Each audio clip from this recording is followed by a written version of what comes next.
We got backstage news on Theory's Money in the Bank win. Future Roman Reigns versus Brock Lesnar plans have been revealed, and WWE are looking to recruit indie wrestlers again. We'll get there in a bit. So, Theory, Heat Magnet, winning Money in the Bank. He's won the briefcase. He says that he's going to cash it in at SummerSlam at the end of the month. Apparently, according to Meltzer, it's the plan all along. Oh, this is always going to happen. Addis. Despite the fact that he didn't properly qualify for the match, he was added last minute by Adam Pearce. This was always going to happen. I'll read it verbatim here. Theory, as a late storyline addition, won the men's briefcase and vowed to cash in at SummerSlam in Nashville. Even though he was added late, this was not a late change, as the plan was always for Theory to win this match as a surprise. That's obviously following Cody getting hurt, because originally it was going to be Cody. Then apparently when Cody was off, it was always going to be Theory. Yeah. I mean, I feel like that feels like, I guess, to Vince McMahon, the natural progression on from Cody Rhodes. They are putting a lot of stock behind Theory. Perhaps, a lot of fans maybe didn't like that, but I guess, what Vince McMahon wants, Vince McMahon sort of gets at the end of the day. Yeah, for sure. Yeah. I think a lot of the hate towards Theory isn't because he's bad or anything. It's just the old, like, John Cena. He's the company guy, right? Yeah. He's getting pushed too soon. Do you think he's ready for a world title reign? No, I agree. I don't. Not I yet. think he's really good. Anyway. I think he's really good, and I think he's got a lot of potential as well. Like, the stuff he does on the mic is genuinely very, very good, and he's come a long way since being in NXT as well. And he's not been on the main roster for that long, really, if you think about it. However, yes, I don't think he's ready yet for a world title win, especially not after something as long and as dominant as Roman Reigns' reign has been so far. I don't think that's the right thing to do. No, I don't think it'll happen, Yeah. And it won't even harm Theory. I think he should lose. If he tries to cash in at SummerSlam, I think Roman should beat him. Yeah.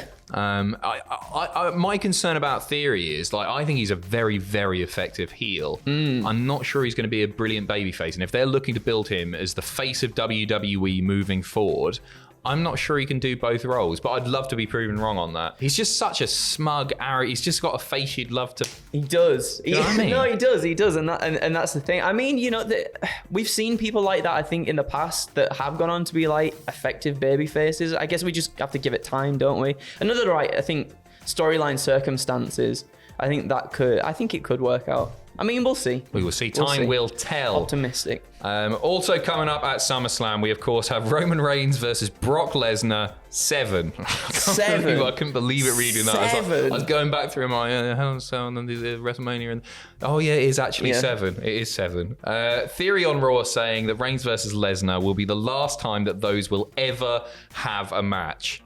Apparently that's not legit. Yeah. There has been a promotional push of the match as a last ever meeting between the two, but they've been told, the Observer again, that they don't think that's official, because if they need it again due to an injury or another situation where they have somebody fall out of a match like Orton did here, Lesnar will be called back because it's such a big show, and essentially basically it's not what it says on the tin. Hey, listen, bloody Cena Rock, once in a lifetime. Right. Was it balls? No, exactly. If there's money to be made, and you know what? It still sells. It's still. I'm not bothered by it, but and that's the thing, right? If you market something as the last match between these people ever, that could potentially get more people buying tickets to be like, this is the last time we'll ever see this happening. And then WWE like, oh no, I don't think so. We'll plans get change, more money. pal. Yeah. If there's money to be made, they'll do it. WWE has a massive sort of revisionist history about it. They're always changing stuff and how things went down. If there's money to be made, they'll do it. I don't think it's much of a surprise at all. It's a match. Again, I'm just not that fussed about it. I liked the last one as well. I know there were mixed opinions on it, but I enjoyed it. I thought it was a nice closing of a chapter. Yeah. But hey, I mean, I guess that's another worry, right? Is that marketing something, say like, this is going to be the last match between these two people, but we've seen so many matchups between those two people. Maybe the interest isn't necessarily there. Yeah, maybe.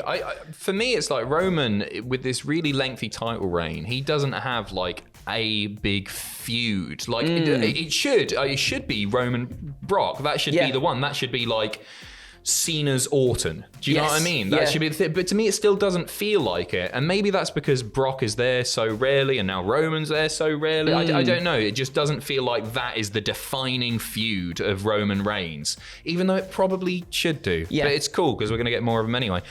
Tyson Fury apparently wants a match with Logan Paul. Ooh-wee. So Logan Paul, just in case you missed it, it's been all over the shop, but Logan Paul has signed with WWE proper. Meltzer once again noting Tyson versus Logan would garner a ton of outside wrestling attention, and WWE thrives on that. Within the company, the belief was that Fury wants to do it, but the price would be high, and the question is whether WWE believes that the price is worth it. It's an odd one. It's not for me, right? That match isn't one that I want to see.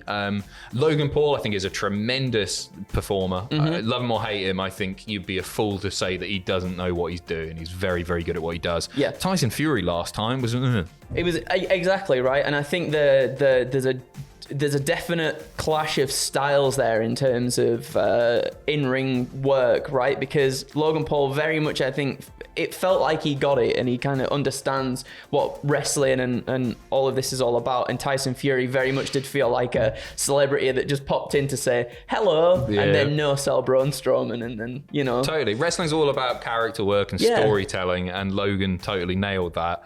Tyson Fury was just Tyson Fury popping out there and just being your dad, which is fine. Like, but it would bring in so much interest, not just from boxing fans, but you got the YouTube fan, and like Tyson Fury, one of the biggest names in the world, Logan Paul, one of the biggest names in the world. They're just huge names. It'd be weird. It'd probably be a bit crap, but once again, they make loads of money. Yeah, exactly. Do what you got to do, eh? Next up, NXT flavored news now. That was a very Tom thing to say. That was good. That was just nick that off Tom. That was rubbish. Major show planned for August, potentially. They are tentatively planning a major NXT show for late August, with the 20th of August and 27th. Those are Wednesdays, by the way, being looked at as possible dates for the next, don't call it a takeover show. Their takeovers still to me. Yeah, there's takeovers to me too. I like it. But not it hurts my heart. Yeah, it hurts my heart when they do that. They're takeover 2.0s, and that's fine. I like the takeover. Hey, Triple H is back. Maybe they'll become takeover again. Fingers crossed. We will see. And finally, in a totally baffling story, WWE look to be going back on their new hiring policy. It's something that we've talked about so much. They're no longer looking for your indie wrestlers. They want people that they can build from the ground up. Ground up with their NIL program and all of that stuff. Now they're looking for indie wrestlers again. Yay! So, while the idea is to still recruit good-looking college or other athletes and train them to be wrestlers, they have contacted indie talent for tryouts in Nashville over SummerSlam week. So they're still looking for people who can wrestle and have got experience doing so. Yeah. It makes sense to me. They should just be looking at both. I agree. Potential is the thing that they're looking for. It's not to do with your background, really. You can still build somebody from the ground up. If they're young enough, then surely that's helpful. Well, exactly. I was going to say that. I think it kind of favors the people who might not have wrestling experience, right? To be in there with someone on the indies who does have the experience like that, to like put them both together. I think that's a good idea to help them like train up a little bit and get to that, because sometimes we get the the athletes from the program and whatnot, and they're not bad in the slightest, but a lot of them can be quite green, and it takes them a while to kind of develop. And I think to have some indie talents in there with them too, I think that could very much help them progress quite quicker. Totally. You're going to get pretty stinky matches if you just put in people who have only been doing it for 6 months, a year, whatever. Put them in there with somebody who's been on the indie circuit for 5-10 years, and you're going to get better matches. Everybody's going to learn as a result. And then you put over the good-looking college athletes over the stupid idiot wrestling fan losers. That's the way to do it. That's been us. That's it for your news today. I'll be back tomorrow with Fraser for your Saturday news. Have a good weekend, everybody. You got much on, Andrew? I'm going to play Klonoa all weekend, Adam. Don't know what that means. Take care. All the best. Bye-bye. Bye.